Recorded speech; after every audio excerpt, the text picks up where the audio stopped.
everybody. Tonight I want to do a little bit of a an overview of what's next on my list. I'm going to finish Operation Seelöwe this weekend. It's a long weekend. I'm at the moment working on Blood and Roses, so I've printed off the latest version of the living rules and also the playbook. So I'm gonna read through the rules tonight and tomorrow. I've also been watching a lot of stuff on YouTube, and I watched a lot of videos by Stuka Joe, by Derek, Single-Handed Warfare, and Odd Gunnar, also known as Late Night Gamer. And I have to say, you know, shout out, they don't need any shout outs from me, but I just think their channels are brilliant. I especially liked the overviews over Rommel, Field Commander Rommel, Fleet Commander Nimitz, and at the moment I'm watching the series on Islands of the Damned. And I also have to say that unfortunately Derek has a very bad influence on my account, on my current account, because due to his reviews I've had to buy. I started off by buying one game, and then there was another one that I wanted, and then I saw a third one that I wanted, so I ordered 3 games from my friends in Germany, Brave New World, so I'm waiting for them, but I also ordered other stuff. So this is a little bit of an in the house, and I have to say, okay, if you're not into vintage games, and you can turn off now, because none of these games are are less than 20 years old. So the first one is an SPI game called Normandy, The Invasion of Europe 1944. As you know, I'm playing Operation Seelöwe, and this is a similar game from the idea. Somebody's trying to invade using landing areas and trying to invade, only this time round it's a game that is steeped in reality. Of course, this is the invasion of Normandy during the Second World War. I found this one unpunched and in pretty good condition on eBay, and I just decided to get it. So I'm really inspired. As you can see, it's the normal SPI game, so it's only got one counter side, so they don't have any reduced counters. And I bought them off of eBay from a very small company. Well, they call themselves a small company. I'm not sure if they are. And unfortunately they forgot to provide me with their names, so there is no return address on this. Anyway, I ordered it last week and it was here this week, which was really fast. But I was even more surprised when I found this big parcel in the mail today, because I also ordered stuff on BGG, and this came from the US, because somebody is selling off games that they kind of inherited from a friend, and I found them. This guy is selling loads of games on BGG, and I found 3 that I was interested in, and I asked could he combine them into one box, because then, you know, I would only have to pay shipping once. And he said, oh, no problem at all, and he sent them to me. And here we are. So,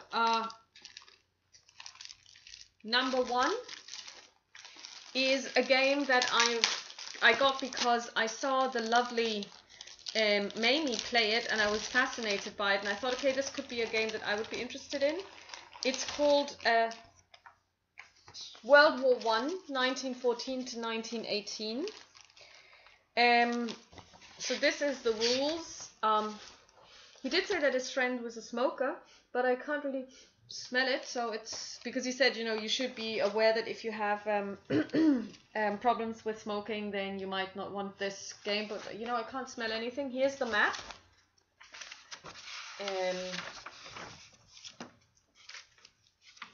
Very nice.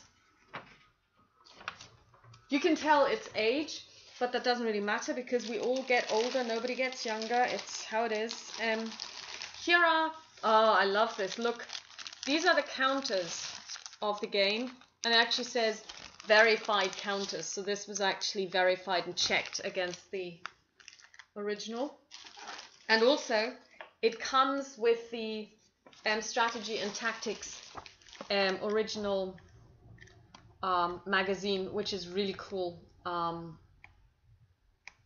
War I, of course, 100th centenary last year. 100th centenary, of course, centenary of 1914 last year, and of course the Anzacs this year, 1915 Gallipoli.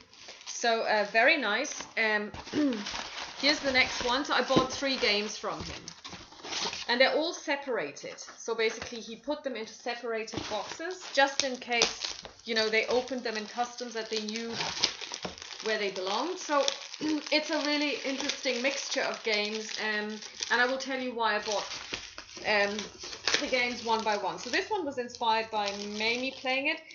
This one is one that I don't know anything about. It's by The Gamers, Standard Combat Series, game number 4, Yom Kippur. I've always wanted to play this battle. I've always been interested in it. I never found a game that, you know, where I was like, okay, yeah, I have enough money, because there are games that simulate this, but there was one that was selling at 120 euros, and I was like, no, maybe not. Now this is complexity medium, so it has a rating of 3 on a scale of 8, so that's not very difficult, so I should be able to pick this up quite easily. And then it's very highly solitaire suitable. So its unit scale is company through brigade, turn length 1 to 2 days, hex scale 2 miles. I'm really looking forward to playing this. Let's see what is in the box.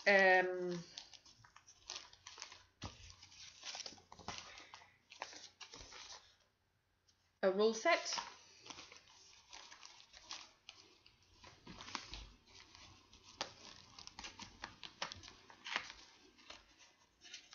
For Yom Kippur. Here are the general rules for the Standard Combat Series. This game is unpunched. I didn't know this because, you know, I probably could have looked it up, but I didn't. And very nice also, the counter sheet comes in a bag as well. It's a block bag, really nice.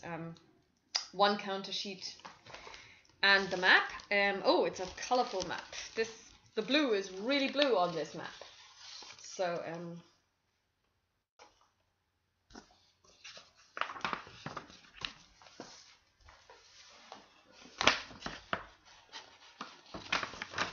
as you can see, huge map. And yeah, what I like again is information on the map, the barrage table, Israeli tank recovery, SAM suppression table.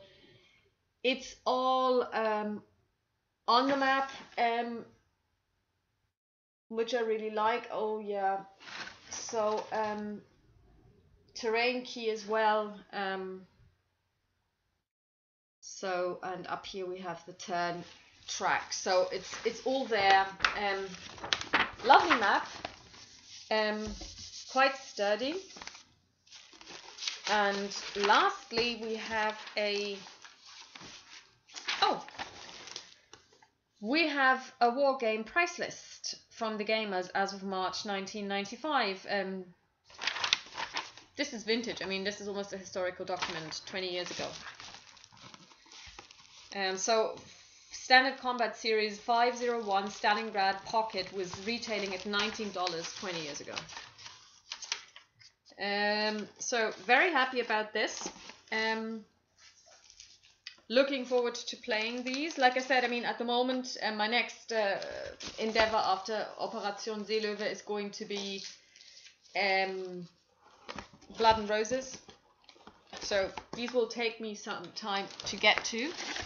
And now, last but not least, and I can't even remember what's in here.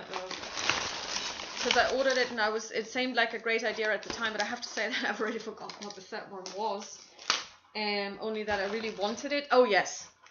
Now, this is a game that may not be the best game ever, but like Yom Kippur, I've always wanted to play a game about this battle.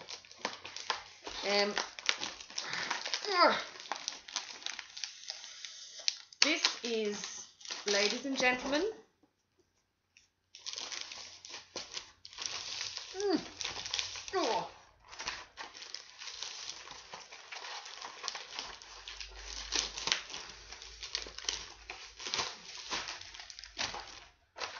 El Alamein, Battles in North Africa, 1942.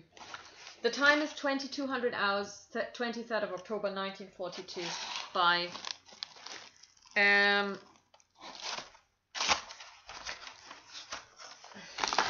you go. So now this was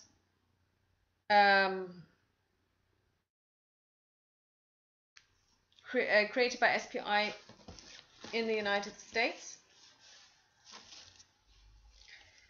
It comes with the rules,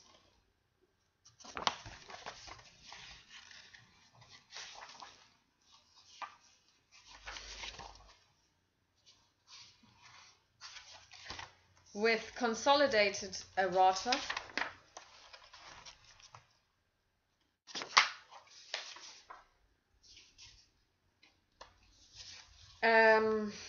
combat results table, scenario variation charts. So these are setup charts.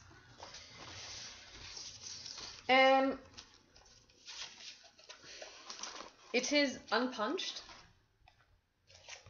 And it doesn't have that many counters actually. It just has one counter sheet.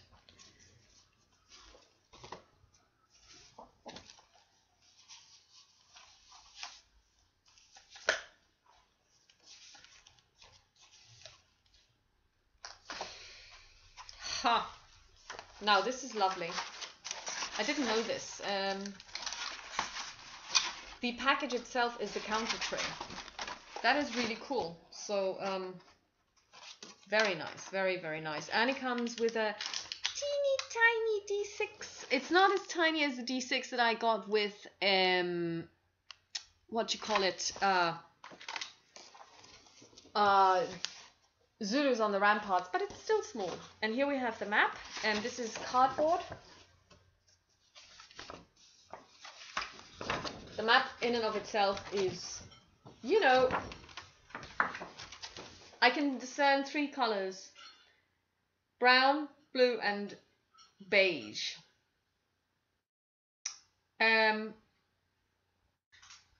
So there are there are 3 scenarios: July, September, and October scenarios. What I also like is you have the placement of the areas. Of the troops printed on the map. I've said this a couple of times beforehand. I like it when they put the stuff that needs to be done onto the map rather than in the rules, because then you don't have to flip through the rules all the time.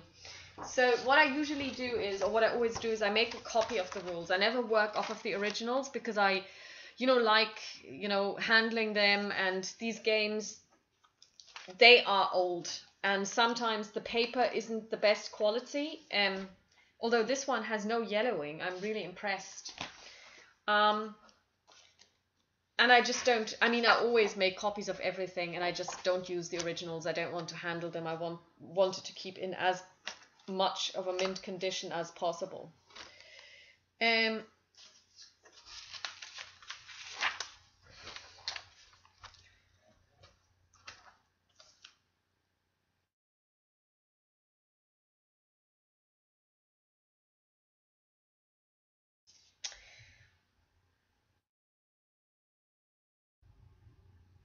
Oh, this is interesting. This game comes with an acceptability rating, average playing time. The average playing time is 2.5 hours to 3 hours.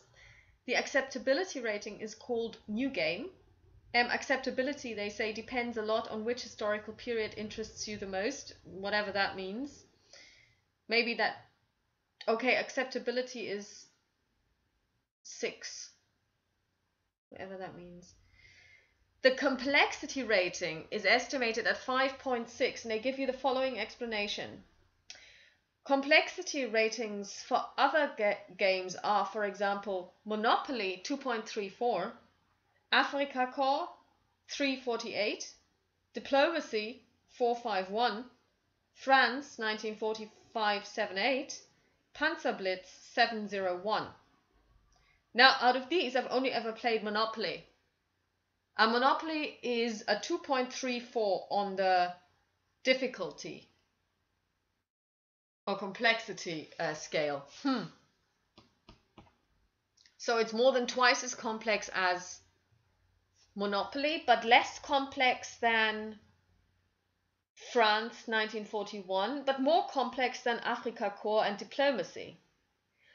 So, yeah, that's interesting, and it would be interesting if other people have played this to let me know what the complexity or, you know, what diplomacy really is about. But I find that interesting that they're trying to compare this game to other games by saying, okay, complexity in our case means, you know, this. That's a first. I have to say this map, I don't know, this thing is actually falling apart, or is it supposed to be like this? I don't know. Anyway, so I'll need a sturdy rubber band to keep this in, or I'll probably, I don't know, yeah. I mean, it looks really interesting to have this whole thing. Anyway, I've been shopping. Yes, I just love to shop. Probably next week or so I'm going to get another package from Germany with 3 games, 2 of which I bought because I saw the great reviews by Derek, and the third one I bought because I've always wanted to play a game in that era, and I've never played a game in that era or from that war. I won't tell you just now what it is, but you can guess. I mean, leave your guesses in the comments what era you think I'm interested in and I have never played before. I will also let you know that it's not Napoleonic era, because I have said before that I'm waiting for a game from the Napoleonic era, which I've been trying to get for a very long time, and shipping costs were just completely prohibitive because it's really heavy. So this is probably the dead giveaway. Which game from the Napoleonic era is really, really, really heavy in terms of weight, real physical weight, and you'll probably know already what I'm talking about. But anyway, due to lucky circumstances, I found a company in England that actually imported a whole stack of this game, and they informed me last week that it's been sent it's being sent from the United States, and it takes them a couple of weeks. Usually the holdup is in customs. So hopefully, after several years of wanting to play this game, I will finally get my Napoleonic era game. So now you can guess what other era I've never played before, for which I may have bought a game. So that's all from me. Thanks for watching. Bye.